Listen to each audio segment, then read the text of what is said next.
നിങ്ങൾ വളരെ സജീവമായി അല്ലാഹുവിന്റെ മാർഗ്ഗത്തിൽ ആണാവട്ടെ പെണ്ണാവട്ടെ വളരെ സജീവമായി രംഗത്തിറങ്ങാനാണ് എന്ന് അല്ലാഹു സുബ്ഹാനഹു വ തആല ആവർത്തിച്ച് പറയാം. അതുകൊണ്ട് റസൂലുള്ളാഹി സ്വല്ലല്ലാഹു അലൈഹി വസല്ലം പറഞ്ഞു, ഈ ആയത്തുകളും ഈ ഹദീസുകളൊക്കെ നിങ്ങൾ മനസ്സിലാക്കണം. എന്നിട്ട് മൻ ഫാറഖൽ ജമാഅത ശിബ്റൻ ഫഖദ് ഖലഅ റിബഖത്തൽ ഇസ്ലാമി മിൻ ഉനുഖിഹി. അതുകൊണ്ട് നിങ്ങൾ ജീവിക്കുന്ന കാലത്ത് ഒരു ഇസ്ലാമിക പ്രസ്ഥാനവും ഒരു സംവിധാനവും ഉണ്ടായിരിക്കെ നിങ്ങൾക്ക് അതിന്റെ കൃത്യത വിശുദ്ധ ഖുർആനിൽ നിന്നും തിരുസുന്നത്തിൽ നിന്നും ബോധ്യപ്പെട്ടിരിക്കെ നിങ്ങൾ ആ സംവിധാനത്തോട് അടുത്തു നിൽക്കുന്നില്ല എങ്കിൽ നിങ്ങൾ മനസ്സിലാക്കിക്കോ, നിങ്ങളും ആ സംഘടനയും തമ്മിൽ ബന്ധമില്ല എന്നല്ല, മറിച്ച് ദീനുൽ ഇസ്ലാമിന്റെ ഭാഷണം തന്നെ നിങ്ങളുടെ കടത്തിൽ നിന്ന് വേർപെട്ടു പോയിരിക്കുന്നു.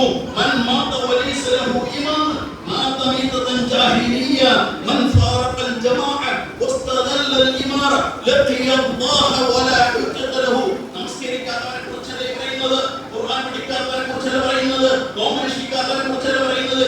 ഈ അടിസ്ഥാന ഇബാദത്തുകളൊക്കെ നിർവഹിച്ച് കാലഘട്ടത്തിലെ പ്രവാചക ദൗത്യം നിർവഹിക്കാൻ നിങ്ങൾക്ക് സാധിക്കുന്നില്ല എങ്കിൽ നിങ്ങൾ മനസ്സിലാക്കണം, അല്ലാഹുവിന്റെ ദീൻ കൈമോശം വന്നിരിക്കുന്നു. അതുകൊണ്ടാണ് ഈ ആയത്തുകളും ഈ ഹദീസുകളൊക്കെയും കൃത്യമായി ബോധ്യപ്പെട്ടതിന്റെ അടിസ്ഥാനത്തിലാണ് മഹാനായ ഉമർ റളിയല്ലാഹു അൻഹു പറഞ്ഞത്, ലാ ഇസ്ലാമ ഇല്ലാ ബിൽ ജമാഅ.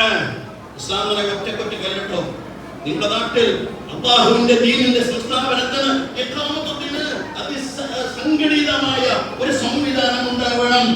لا إسلام إلا بالجماعة ولا جماعة إلا بالإمارة ولا إمارة إلا بالإطاعة. അതിന്റെ നേതൃത്വം വേണം, ആ നേതൃത്വത്തിന് അണികൾ വേണം, ആ നേതൃത്വത്തെ നിങ്ങൾ അനുസരിക്കണം എന്ന് പറഞ്ഞത് ഇതിന്റെ അടിസ്ഥാനത്തിലാണ് ഇന്ന് മനസ്സിലാക്കേണ്ടതുണ്ട്. അല്ലാഹു സുബ്ഹാനഹു വ തആല പറയുന്നുണ്ട്, അല്ലാഹുവിന്റെ ദീനിന്റെ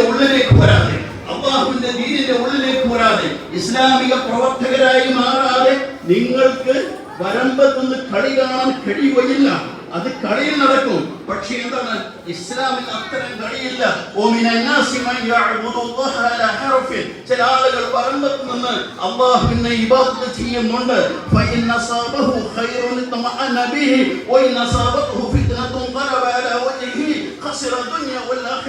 അങ്ങനെ ഞങ്ങളും നിങ്ങളുടെ കൂടെയുണ്ട് എന്ന് വരുത്തി തീർത്ത് എന്നാൽ രംഗത്ത് നിങ്ങൾ ഇല്ലാതിരിക്കുകയും അങ്ങനെ നിങ്ങൾ പിന്നിലുണ്ട് എന്ന് നിങ്ങൾ ആശ്വസിക്കുകയും ചെയ്യുന്നു. അങ്ങനെ ഇസ്ലാമിക പ്രസ്ഥാനത്തിന് വിജയം വരുന്ന സമയത്ത് ഞങ്ങളും ആ വിജയത്തിൽ പങ്കാളികളാണ് എന്ന് വരുത്തി തീർക്കാനുള്ള ശ്രമം നടത്തുന്നു. അത്തരം ശ്രമം അല്ലാഹു സുബ്ഹാനഹു വ തആല സ്വീകരിക്കുകയില്ല. അതുകൊണ്ട് യാ അയ്യുഹല്ലദീന ആമനൂ, ഇവിടെ ഈ ഹാളിൽ കൂടിയിരിക്കുന്ന എല്ലാ സത്യവിശ്വാസികളും വനിതകളും പുരുഷന്മാരുമായ യുവാക്കളും കുട്ടികളുമായ എല്ലാ സഹോദരങ്ങളെ എന്ന് വിളിച്ചാൽ പറയാം,